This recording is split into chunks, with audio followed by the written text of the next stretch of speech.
आज मैं जिस बात पे चर्चा करने जा रही हूँ, अभी जब मैं क्लास ली 1-2 दिन पहले, तो मैंने 9th के बच्चों को पूछा कि हमारा भारत कब आज़ाद हुआ। तो बच्चे निरुत्तर हो गए, बहुत सारे, कोई जवाब नहीं उनका। मैं खुद सोच में पड़ गई कि एक 9th स्टैंडर्ड का बच्चा, उसको पता नहीं कि हमारा भारत देश आज़ाद कब हुआ। जिस आज़ाद भारत में हम रह रहे हैं उसके बारे में उस बच्चे को कोई नॉलेज नहीं। बताइए, चिंतन का विषय है। मैं पूछती हूँ, इसका आखिर जिम्मेदार है कौन? और मैं चूंकि शिक्षिका हूँ तो मैं तो सबसे पहले अपने आप को जिम्मेदार मानती हूँ। अगर हम शिक्षक हैं तो हमारा दायित्व क्या बनता है? हम बच्चों को हर एक चीज़ बताएं जो हमारे देश से जुड़ी हैं।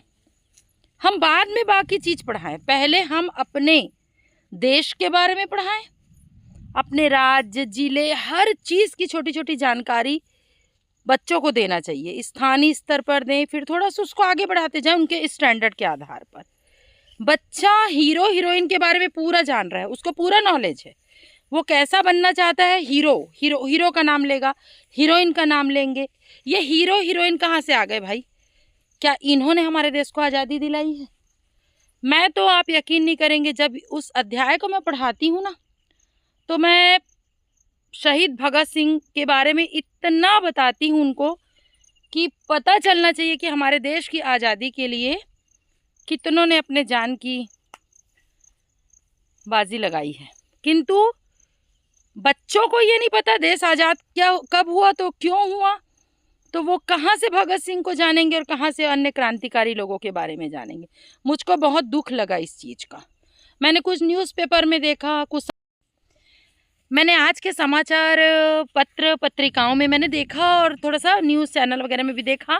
एक बहुत बड़ा कोई कार्यक्रम है, इवेंट है, वहाँ पर एक कोई है बहुत बड़ी सेलिब्रिटी, जिसको हीरोइन बोलते हैं हम लोग। वो एकदम खुले खुले कपड़े में, बहुत बड़े बड़े उपाधि जो लिए हुए हैं, मानद उपाधि, कोई शिक्षा के क्षेत्र में काम किया, कोई चिकित्सा के क्षेत्र में काम किया, बहुत बड़े बड़े काम किए हैं, उनको वो जो हीरोइन है वो अवार्ड दे रही है। अब आप बताइए, मतलब सामाजिक स्तर पर हो या अन्य क्षेत्रों में, हम लोगों ने ही ऐसे लोगों को, जिनको कपड़े पहनने के भी सलीके पता नहीं है, उनको हम लोग अवार्ड दिलवा रहे हैं, मतलब ऐसे लोगों के हाथों से। तो हमारे बच्चे भी हीरो हीरोइन किसको बोलेंगे भाई? आप अवार्ड दिलवाना है ना, आप ऐसे लोगों को बुलवाइए ना भाई, जिनके माता पिता ने उन बच्चों को खोया जो शहीद हो गए। क्या उनके माता पिता हीरो हीरोइन नहीं है?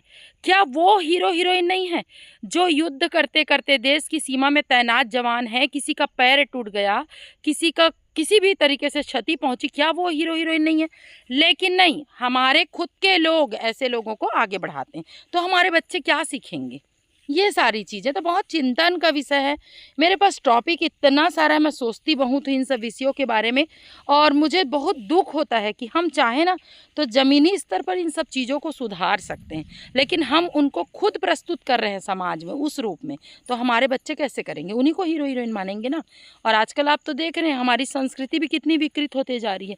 सारी संस्कृति विकृत होती जा रही है, पूरी पाश्चात्य संस्कृति को ग्रहण कर रहे हैं, पाश्चात्य वाले हमारे इंडियन कल्चर को ग्रहण कर रहे हैं। ये अंतर मुझको दिखाई देता है। तो बच्चों को थोड़ा सा हम शुरू से, उनके बाल्यकाल से उनको संस्कार ऐसे दें कि वास्तव में वो अपने ज़मीन से जुड़े, अपने देश से जुड़ें, अपने जगह से जुड़ें। बस यही कहना चाहिए था। आपका क्या कहना है मुझको बताइए।